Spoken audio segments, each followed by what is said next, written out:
तो आज हम शुरू करने वाले हैं जीएसटी का बिल्कुल एक basic for Sridev Suman university syllabus.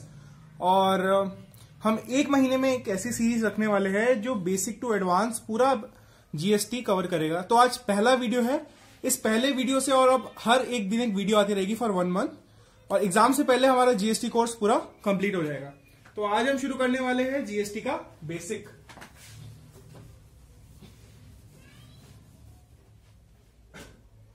देखिए, जीएसटी से पहले समझने से पहले आपको टैक्सेशन समझना पड़ेगा। अब टैक्सेशन क्या होता है? देखिए, टैक्सेशन मींस गवर्नमेंट का रेवेन्यू। जो गवर्नमेंट होती है कोई भी देश की, गवर्नमेंट दो जगह पैसा लगाती है, एक इकोनॉमिक इंफ्रास्ट्रक्चर में और एक सोशल इंफ्रास्ट्रक्चर में। गवर्नमेंट बिल्डिंग्स भी बनाती है, डैम्स भी बनाती है, रोड्स भी बनाती है, एक्सेट्रा। हाँ, तो जो ये पैसा लग रहा है यहाँ पे, तो ये गवर्नमेंट के पास कहां से आ रहा है? ये टैक्सेस से ही आ रहा है जो हमसे वो वसूल करती है। सोशल इंफ्रास्ट्रक्चर जैसे हेल्थ वगैरह, जहां पे गवर्नमेंट को कोई प्रॉफिट नहीं होता।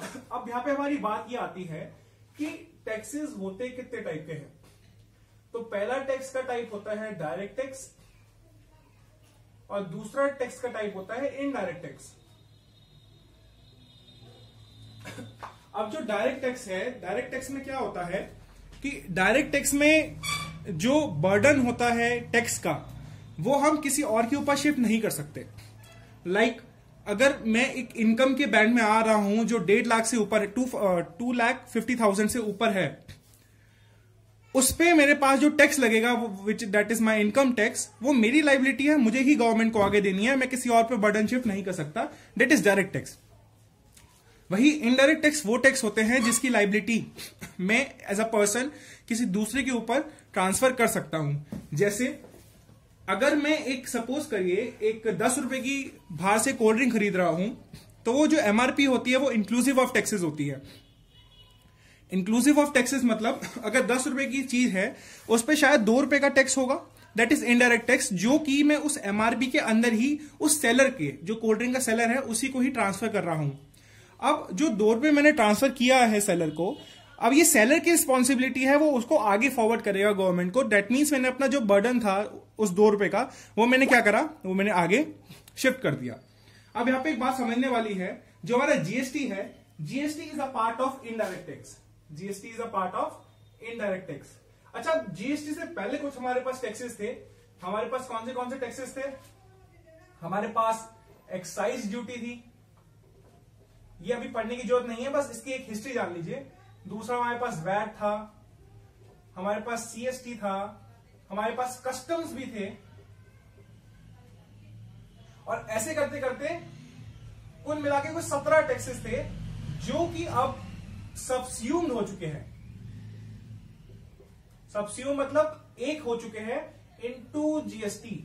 मतलब वन नेशन वन टैक्स का ये मतलब है कि पूरे देश में अब क्या लगेगा, सिर्फ एक ही टैक्स लगेगा, विच इज जीएसटी। पहले ऐसा नहीं होता था।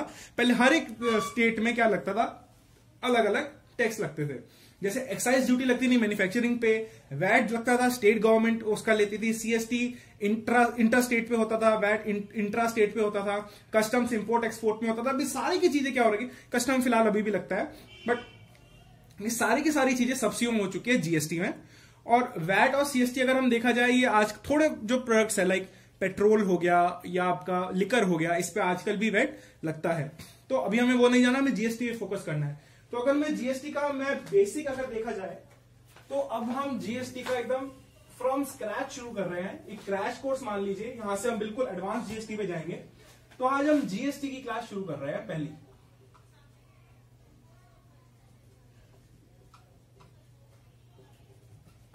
यहां पे समझने वाली बात है, यहां पे हम गुड्स और सर्विसेज दोनों की बात कर रहे हैं कि हमारा जो टैक्सेशन है वो सिर्फ गुड्स के लिए नहीं, वो सर्विस के लिए भी है। ठीक है, अब ये क्या है, इट्स इनडायरेक्ट टैक्स। अच्छा, अगर इनडायरेक्ट टैक्स है तो अब समझना, अगर गवर्नमेंट की बात देखें, अगर हम गवर्नमेंट की बात देखें तो स्टेट गवर्नमेंट को भी रेवेन्यू चाहिए और सेंट्रल गवर्नमेंट को भी रेवेन्यू चाहिए। पहले क्या होता था, जीएसटी से आने से पहले ये जो स्टेट गवर्नमेंट वाला था, ये था जो वैट का पैसा मिलता था और सेंट्रल गवर्नमेंट को जो सीएसटी का पैसा मिलता था।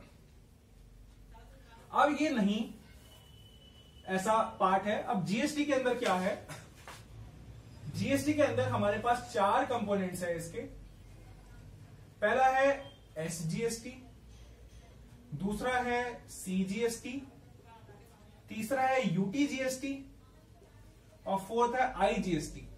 और यहां पे बात समझने वाली है, जो हमारा एसजीएसटी है that is state goods and services tax, CGST central goods and services tax, UTGST union territory goods and service tax और फोर्थ है हमारे पास integrated goods and services tax. अब आप मेरी बात ध्यान से समझना। सपोज मैं एक एग्जांपल लेता हूं, ये हमारा उत्तराखंड है। उत्तराखंड में एक सप्लायर है मिस्टर ए। ये मिस्टर ए सप्लायर रहते हैं दून में, देहरादून। अब अगर ये सप्लाई करते हैं अपने गुड्स, सपोज हरिद्वार सप्लाई करते हैं गुड्स या सर्विस इन हरिद्वार। अब हरिद्वार भी क्या है, उत्तराखंड में है। तो एक स्टेट में ही अगर सप्लाई हो रही है तो इसको हम बोलेंगे इंट्रा स्टेट सप्लाई, एक ही स्टेट में सप्लाई। अगर दूसरे केस में अगर ये मिस्टर ए ऑफ देहरादून अगर ये यूपी में सप्लाई करते हैं, सपोज करिए यूपी के लखनऊ में सप्लाई करते हैं, तो इसको हम बोलेंगे इंटर स्टेट सप्लाई। अब यहां पे एक बात नोट करने वाली है, अगर आप इंटर स्टेट कर रहे हो, इंट्रास्टेट कर रहे हो तो आपको एक टैक्स देना पड़ेगा, विच इज सॉरी, अगर आप इंट्रा स्टेट कर रहे हो तो आपको 2 टैक्स देने पड़ेंगे, दैट इज एसजीएसटी या यूटीजीएसटी। अगर आप ऐसी जगह पे कर रहे हो जो कि एक यूनियन टेरिटरी है, लाइक दिल्ली में कर रहे हो या पुडुचेरी में कर रहे हो या जम्मू में कर रहे हो, या दूसरा इस पे लगता है सीजीएसटी। अब सपोज करिए अब ऐसा है कि हमारा जो प्राइस बैंड होता है वो 0%, 5%, 12%, 18% और 28% का होता है जीएसटी में। अब सपोज करिए कुछ ऐसा गुड है जिसपे एचएसएन नंबर है उसका 12%, अगर उस पे हार्मोनाइज नॉमेनक्लेचर जो नंबर है हमारा उस पे 12% टैक्स लग रहा है, सपोज कीजिए उस गुड्स पे जो हम सप्लाई कर रहे हैं, तो ये 12% का ये मतलब नहीं कि 12 + 12%, आप इस 12% को 2 भाग में बांटोगे, विच इज 6% और 6%। और 6% ये जाएगा आपका स्टेट गवर्नमेंट के पास या यूनियन टेरिटरी गवर्नमेंट के पास, अगर आप यूनियन टेरिटरी में कर रहे हो, और दूसरा ये जाएगा किसके पास, ये जाएगा आपकी सेंट्रल गवर्नमेंट के पास। तो ये था जीएसटी का थोड़ा सा कंसेप्ट। अच्छा, अब ये तो था इंट्रा स्टेट की बात। अगर इंटर स्टेट, एक स्टेट से दूसरी स्टेट में अगर हम कर रहे हैं तो उसमें एक ही टैक्स लगता है, विच इज आईजीएसटी। और ये आईजीएसटी क्या है, ये होता सीजीएसटी और एसजीएसटी ही है। अब इसमें कैसे होता है, अब हमें यहां पे एक बात समझने वाली है कि हमें अगर हम इंट्रा स्टेट कर रहे हैं सप्लाई, तो हमें समझ आ रहा है कि हाँ यार ये स्टेट है हमारी, ये हमारा सेंट्रल गवर्नमेंट है, हमें इसको क्या करना है, इतना % फॉरवर्ड करना है, ठीक है। हम कर देते हैं सप्लाई और उसके बाद वो जो अपॉर्शनमेंट होता है वो खुद करते हैं। अब बात यहां पे ये आती है कि अगर हम एक स्टेट से दूसरी state which is inter state supply कर रहे हैं, तो उसके बीच में जो पूरा का पूरा पैसा होगा वो कैसे डिवाइड होगा। चलो सेंटर, सपोज करो 12% लग रहा है, तो 12% में से 6% तो चलो सेंट्रल के पास जा रहा है, सेंट्रल तो एक ही है, मुझे 6% बचा हुआ है, ये आईजीएसटी केस में कौन सी स्टेट में जाएगा। आइए एग्जांपल की तरफ समझते हैं। सपोज करिए मैं उत्तराखंड में रहता हूं और मैं एक ट्रेडर हूं, मैंने सप्लाई करा यूपी में एक ट्रेडर को, ठीक है। अब यहां पे मेरा लगेगा आईजीएसटी। सपोज करिए आईजीएसटी 12% लग रहा है, मतलब मुझे इसका आधा % सेंट्रल के पास जाएगा और आधा % स्टेट के पास जाएगा। अब ये मुझे अपने आप नहीं करना कि आधा % मैं खुद जाके दूं, मैं बस एक आईजीएसटी टैक्स चार्ज करूंगा और मैं 12% में दे दूंगा। अच्छा, इसका अपॉर्शनमेंट कैसे होगा, सेंट्रल तो गवर्नमेंट ऑफ इंडिया है जो दिल्ली में बैठी है, वो हमें पता है, पर ये कौन सी स्टेट में जाएगा, जो ये 6% है, ये तो गवर्नमेंट ऑफ इंडिया पे चला गया, ये 6% है, ये कौन सी स्टेट गवर्नमेंट के पास जाएगा, क्या वो यूके गवर्नमेंट के पास जाएगा या वो यूपी गवर्नमेंट के पास जाएगा। तो जीएसटी का प्रोविजन कहता है एक आईजीएसटी, और इन जीएसटी क्या है, एक डेस्टिनेशन टैक्स है, जहां उस गुड्स की या सर्विसेज की डेस्टिनेशन है। आईजीएसटी की केस में उसी स्टेट को क्या मिलेगा, उसका टैक्स मिलेगा। लाइक इंट्रा स्टेट में तो क्लियर है, उत्तराखंड का बंदा उत्तराखंड में सप्लाई कर रहा है तो उत्तराखंड के पास जाएगा 6% और 6% जाएगा सेंट्रल गवर्नमेंट के पास। बट इंटर स्टेट में जब एक स्टेट से दूसरी स्टेट में ट्रांसफर हो रहा है तो वो जो स्टेट का पार्ट है वो कौन सी गवर्नमेंट को मिलेगा, या वो कौन सी स्टेट को मिलेगा, क्या वो उत्तराखंड की स्टेट को मिलेगा या उत्तर प्रदेश की स्टेट को मिलेगा। तो गवर्नमेंट का प्रोविजन ये कहता है कि जहां उस गुड्स की डेस्टिनेशन है उसी स्टेट में या उसी यूनियन टेरिटरी में वो उसका जो परसेंटेज है वो गवर्नमेंट को बिलोंग करता है। तो इस केस में कौन, हमारा यूके से यूपी जा रहा है गुड्स, तो यूपी गवर्नमेंट को वो 6% मिलेगा, ना कि यूके गवर्नमेंट को। अच्छा जी, ये भी क्लियर हो गया। अब इसके बाद हमारे पास क्या है जो हम नेक्स्ट वीडियो में पढ़ेंगे, मैं इसमें ओवरव्यू बता देता हूं या इससे पहले थोड़ा सा और देखते हैं। इसमें आपको जब रजिस्ट्रेशन करते हो तो आपको एक जीएसटी आईएन नंबर मिलता है। आईएन मतलब आइडेंटिफिकेशन नंबर।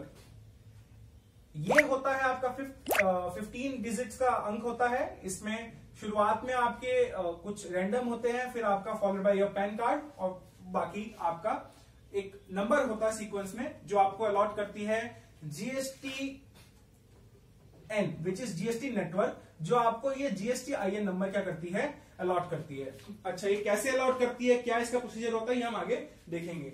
नेक्स्ट वीडियो में हम देखेंगे सेक्शन 22 जो हमें बताएगा लाइबल फॉर जीएसटी। कौन कौन पर्सन है जो लाइबल फॉर जीएसटी है। सेक्शन 23 हम देखेंगे कौन एग्जेम्प्टेड है फ्रॉम जीएसटी।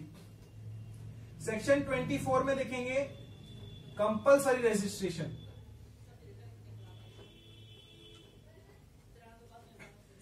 इसके बाद सेक्शन 25, 26, 27 हम सारा कवर करेंगे। बट नेक्स्ट हमारी जो वीडियो होगी वो इन 3 सेक्शंस को क्या करेगी, कवर करेगी।